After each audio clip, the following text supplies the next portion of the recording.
Well, Jim, let's stay on the topic of the post-media, or not post-media, but the post-revolution media scrum, excuse me. Or the post-media scrum revolution. This is the postmodern wrestling world, but let's go, CM Punk.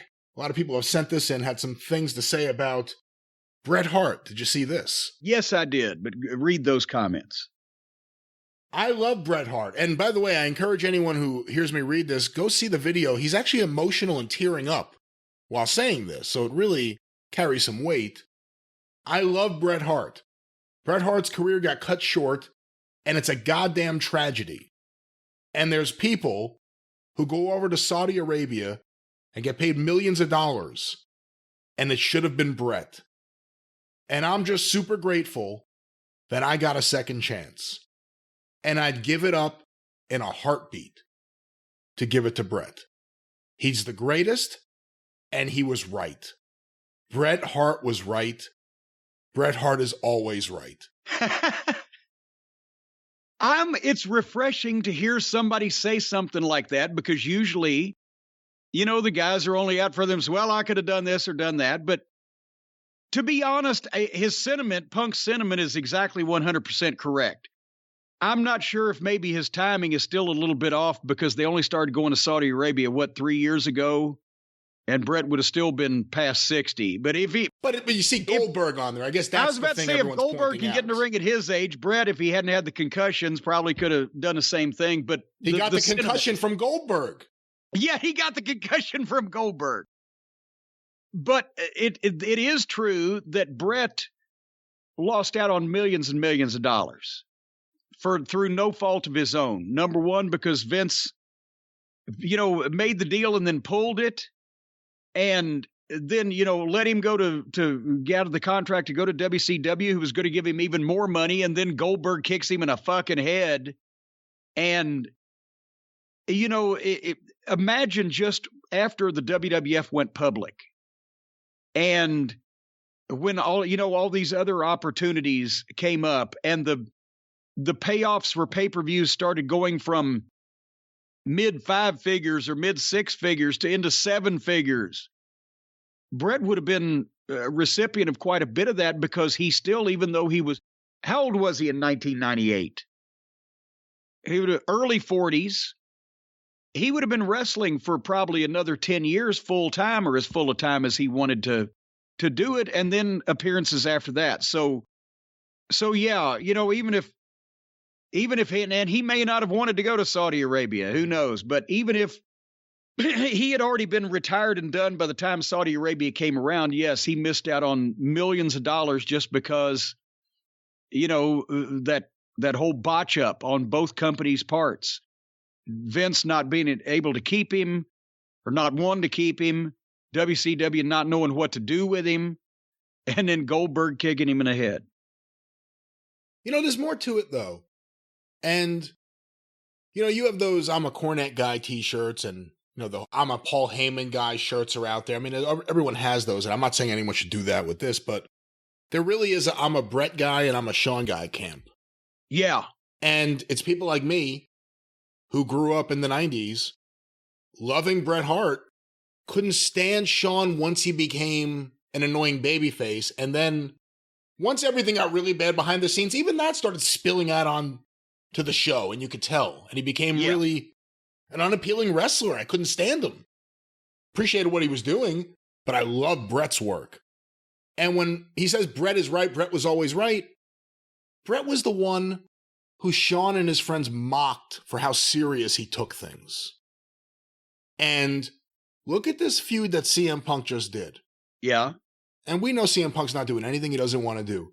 The feud was taken seriously. It was exactly the kind of wrestling we want to see. Bret Hart was doing the kind of shit we wish more guys would do today.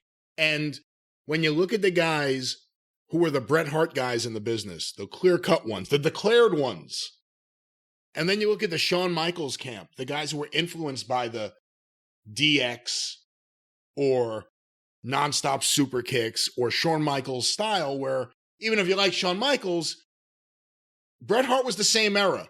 And they were equally good for what they did. It's just I prefer Bret Hart style to Shawn's, but that Shawn Michaels style went one way and the Bret Hart style went another way. And, you know, the Shawn Michaels style has won out for a while now, and he had all the influence behind the scenes in WWE, but I think the people that appreciate Bret and what Bret did and what Bret brought to the table and mentally what Bret was trying to do, I think we're winning in the end.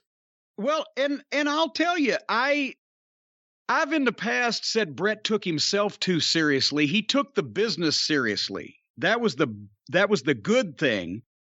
In some cases at that point in time, he took himself so seriously that it was like when you're trying to deal with him in the office, but I never dreamed that we would lose that from everybody else's part and nobody would then either take themselves or the business seriously anymore. But that's what the Shawn Michaels fans in those days, besides the girls, for the Heartbreak Kid, the Shawn Michaels fans were the fans of the casual wrestling fans that just wanted to see the dive and the flip and the like we've got today, that just want to see somebody go out there and do moves and shit. He was very ballet-like, right? And so for the casual fan and somebody who just watched wrestling see that was the Michaels. Bret Hart, those fans were into the art of and the sport of pro wrestling.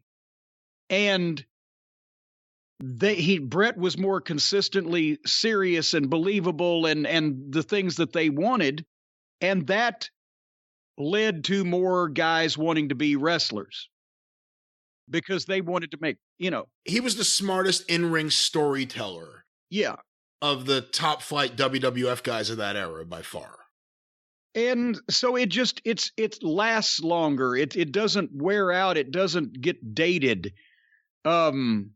Because it's emotions.